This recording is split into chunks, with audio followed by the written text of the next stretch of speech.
So if you've been around this channel for a little bit, you've probably noticed that we've stepped up our video game over the past couple of videos, and it's because of this little guy. This is the Sony ZV E10 and I absolutely love it. This camera is perfect, especially in this studio setting environment that I've got it in, with two very unique features that make the ZV E10 stand out from other cameras in this price range. However, if you're a photographer or a vlogger, this camera might not actually be for you, and I'll explain all very shortly, but quickly let's run through the specs. Sporting a 24 megapixel APS CMOS sensor capable of capturing video at 4K 30 frames per second or 1080p at 120 frames per second. It captures images at 6000 by 4000 and burst photos at 11 frames per second, as a max ISO of 32,000 and a max shutter speed of 4,000 per second. So it's not too shabby, and you get plenty of options for adjustment in the settings. And if you're interested in finding out what settings I use, let us know in the comments and I'll drop a video for that. So if you're a beginner, straight out the box it works great using all the auto settings to get you started. And although it has plenty of advanced features, the software just feels really dated and clunky. But you can map some of the custom buttons and some of the quick menus to streamline this process once you've got to know the camera better. One of the big things that I love about this camera is the defocus button, which, although subtle, it looks pretty nice. Most cameras like this, like mirrorless or DSLR or full frame cameras, they can do this anyway. But I just really like that it's got a dedicated button on the top for it. Another feature that I really like as well is the product showcase set, which allows you to kind of bring things up to the camera like that while it focuses completely on the item, which is great if you're showing something off or you're doing a review of an item.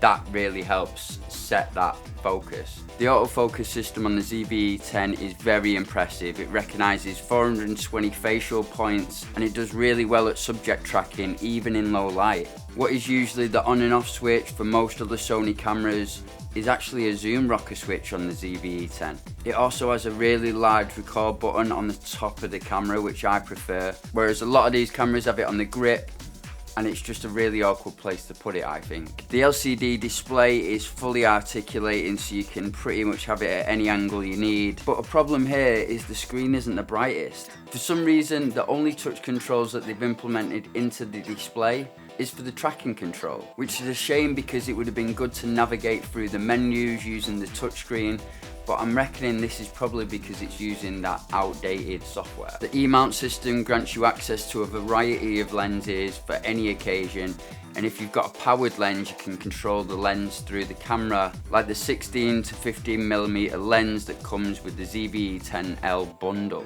So what's missing from this camera? Well, as it turns out, it's quite a lot. From a photographer's perspective, there's no viewfinder on this model. And because the LCD display is mediocre at best and isn't that bright, you are going to struggle to see your shot on a sunny day.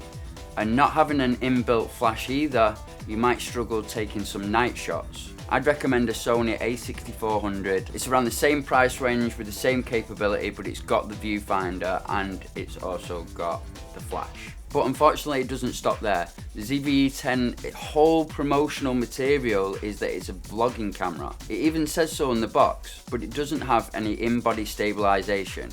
It has steady shot, software stabilization, but that crops the video down heavily and you get hazing in the footage. It does save gyroscopic info to the video itself, which can be used in post-production, but you only get slightly better results for the extra effort. And if you're looking for a camera with in-body stabilization, you're probably better off looking at an a6500 or an a6700. But you're probably gonna pay almost double for one of them cameras. So there you have it. This camera is perfect for them studio situations, but as a photographer or a vlogger, it might fall short of your expectation. So if that's the case, I'm sorry to be the bearer of bad news, but I hope this video has helped you out making a purchase decision. Like I say, if you want to see a video with my settings and what I'm using at the minute for certain situations, please let me know in the comments. I'm going to be doing an a6400 comparison video shortly as well, so if you want to see that, make sure you subscribe. And until then, I'll see you in the next one.